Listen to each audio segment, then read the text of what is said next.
तो welcome guys. आज की वीडियो में हम बात करेंगे कटरीना कैफ के प्रॉब्लमेटिक पास्ट के बारे में और क्यों बॉलीवुड ने कटरीना को इतनी बुरी तरीके से ट्रीट किया। अब शुरुआत से शुरू करें तो Katrina Kaif was born on 16 July 1983 in British Hong Kong. Katrina has 6 sisters and 1 brother और कटरीना 4th डॉटर है, यानी कि अपने सारे भाई बहनों में चौथे नंबर पे आती हैं। अब कटरीना ने सबसे पहले अपना career as a model start किया था जब उन्हें किंगफिशर कैलेंडर शूट मिला था और तब वो टीनेजर थी। उस टाइम पे ना कटरीना के ऊपर अपनी फैमिली की रिस्पॉन्सिबिलिटी थी क्योंकि कटरीना के डैड उनकी मदर से सेपरेट हो चुके थे। तो ऐसे में कटरीना को जो भी ऑफर मिला उन्होंने वो एक्सेप्ट कर लिया। तभी कटरीना की सबसे पहली बॉलीवुड डेब्यू मूवी आई जिसका नाम था बूम, जो बॉक्स ऑफिस पे बुरी तरीके से फ्लॉप हो गई थी। और इसी मूवी में कटरीना को कुछ इनअप्रोप्रिएट सीन्स शूट करने पड़े थे और ये मूवी में अमिताभ बच्चन भी थे।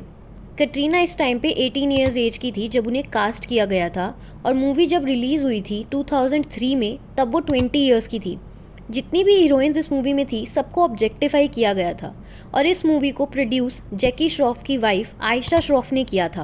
अब इस मूवी के थोड़े टाइम बाद सलमान खान की बहन के थ्रू कटरीना सलमान से मिली थी और सलमान ने कटरीना को लॉन्च करने में बॉलीवुड इंडस्ट्री में बहुत ज़्यादा हेल्प की है, जिसके बाद कटरीना बहुत ज़्यादा फेमस हो गई थी इंडस्ट्री में। अब कटरीना का करियर काफ़ी ज़्यादा अच्छा चल रहा था कि अचानक से गुलशन ग्रोवर का एक इंटरव्यू क्लिप बहुत ज़्यादा वायरल हो जाता है जिसमें वो कुछ ऐसा बोलते हैं कि जो बूम मूवी थी, जो फिल्म कटरीना की डेब्यू थी, उसका फिल्म का स्केड्यूल काफ़ी ज़्यादा टाइट था और जो किसिंग सीन करना था वो एक ही दिन में कंप्लीट करना था, जिसकी रिहर्सल उन्होंने 2 घंटे तक की थी कटरीना के साथ व्हेन रूम वॉज क्लोज्ड और अमिताभ बच्चन ने उन्हें रेड हैंडेड पकड़ा था। अब गुलशन ग्रोवर ने उस टाइम पे कटरीना के फेमस होने का फ़ायदा उठा के कंट्रोवर्सी क्रिएट करने की कोशिश ज़रूर की थी, लेकिन इसी की वजह से लोगों ने उन्हें ही बैश करना शुरू कर दिया था क्योंकि अपने इंटरव्यू में इतनी ज़्यादा डिटेलिंग देने की जगह वो ये भी बोल सकते थे कि हम लोगों ने काफ़ी टाइम तक रिहर्स किया एक सीन, लेकिन इस तरीके से इनअप्रोप्रिएट डिटेलिंग देने की वजह से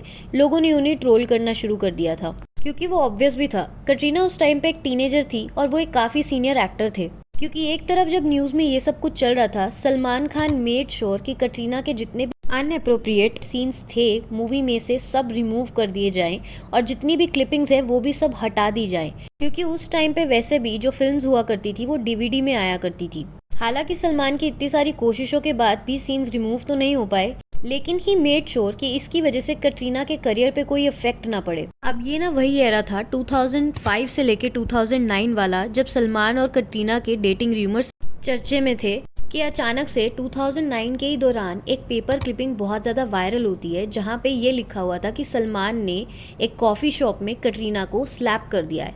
अब लोगों ने ज़्यादा ब्लेम सलमान को ही इस टाइम पे करना शुरू कर दिया था क्योंकि ऐश्वर्या और सलमान के टाइम पे भी लोगों ने ये स्पेकुलेट करना शुरू कर दिया था कि सलमान हैज़ एंगर इश्यूज़, जिसकी वजह से ऐश्वर्या और सलमान का ब्रेकअप हुआ था और इन्हीं एंगर इश्यूज़ की वजह से शायद सलमान और कटरीना का भी ब्रेकअप हो गया। लेकिन इन सब के बाद भी सलमान और कटरीना आपस में कॉर्डियल ही रहे हैं क्योंकि शायद जितना सलमान ने कटरीना के लिए किया है, कटरीना ऑलवेज मेड श्योर कि उनका फ्रेंडशिप रिलेशंस तो एटलीस्ट बना रहे। अब इसके बाद ना एक मूवी आई थी अजब प्रेम की गजब कहानी, जहां से रणबीर कपूर और कटरीना के डेटिंग रूमर्स शुरू हो गए थे और इसी के बाद रणबीर कपूर और सलमान खान के बीच में भी कोल्ड वॉर शुरू हो गया था। अब सुनने में तो ये भी आ रहा था कि कटरीना के आने से पहले ही रणबीर कपूर और सलमान की एक बार फाइट भी हो चुकी थी एक रेस्टोरेंट में और तब संजय दत्त बीच में आए थे और उन्होंने सलमान को रोका था। एक रेस्टोरेंट में आपने उसको थोड़ी डांट भी लगाई थी, धमकाया था। मुझे ऐसा कभी लोगों ने देखा कि आप उनके स्लीव पकड़ के नहीं सर, मैं उनका हाथ पकड़ के उसको ना रास्ता दिखा रहा था मैं। खैर, लोगों ने ये भी स्पेकुलेट करना शुरू कर दिया था कि जब 2005 में सलमान और कटरीना ने एक दूसरे को डेट करना शुरू किया था तो सलमान उस टाइम पे 40 इयर्स के थे और कटरीना 22 की थी। तो एज फैक्टर भी एक बहुत बड़ा रोल प्ले करता है किसी भी रिलेशन में, शायद जिसकी वजह से इनका रिलेशन नहीं टिका। अब बात करें तो 2009 से लेके 2016 तक रणबीर कपूर और कटरीना ने एक दूसरे को डेट किया था।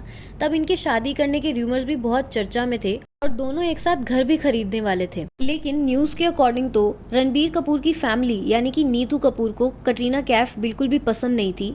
ऐसा इसलिए क्योंकि उस टाइम पे एक पिक्चर बहुत ज़्यादा वायरल हो रही थी जहाँ पे नीतू कपूर ने कटरीना कैफ को पिक्चर में से ही गायब कर दिया था।